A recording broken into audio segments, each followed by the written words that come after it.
Health news మీకోసం.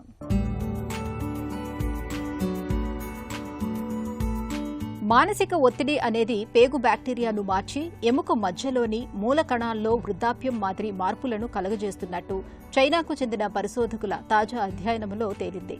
వాపు ప్రక్రియ మార్గాలు, ఒత్తిడి హార్మోన్ల ద్వారా దీర్ఘకాల ఒత్తిడి రోగనిరోధక వ్యవస్థను, ఎముక మధ్యలో ఏర్పడే మూల కణాలను ప్రభావితం చేస్తున్నట్లు గతంలోనే తేలింది.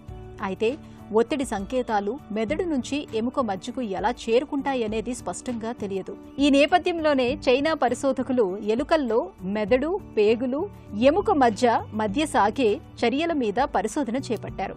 భావోద్వేగాలు, గ్రహణ సమాచారం, నొప్పి సంకేతాల ప్రసారంతో ముడిపడిన మెదడులోని భాగాల్లో సాగే చర్యలను దీర్ఘకాల ఒత్తిడి తగ్గిస్తున్నట్లు గమనించారు. ఆయా సంకేతాల మార్పులను పేగులకు చేరవేస్తున్నట్లు కూడా గుర్తించారు. ఇది బ్యాక్టీరియా సమతుల్యత మీద కూడా ప్రభావం చూపుతోంది. ఉదాహరణకు, ఒత్తిడికి గురైన ఎలుకల పేగుల్లో పేగు బ్యాక్టీరియాకు సమతుల్యతను నియంత్రించే లాక్టోబాసిల్లస్ ర్యూటెరి అనే బ్యాక్టీరియా లోపించింది.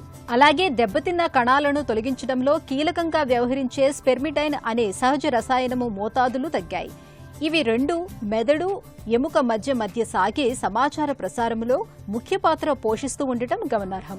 ఎముక మధ్యలో ఏర్పడే మూల కణాలు దెబ్బతిన్న కణజాలాలు మరమ్మత్తు కావటానికి తోడ్పడతాయి. వీటి పనితీరు అస్తవ్యస్తమైతే శరీరంలో వాపు ప్రక్రియ తలెత్తుతుంది. రోగనిరోధక ప్రతిస్పందనలు కూడా మారతాయి. చివరికి ఇవి గుండె జబ్బు, మధుమేహం వంటి సమస్యలకు దారితీస్తాయి. అంటే దీర్ఘకాల ఒత్తిడిని అదుపులో ఉంచుకుంటే మానసికంగా ఆరోగ్యంగా ఉండటంతో పాటు దీర్ఘకాలిక జబ్బుల బారిన పడకుండా చూసుకోవచ్చని పరిశోధకులు వివరిస్తున్నారు.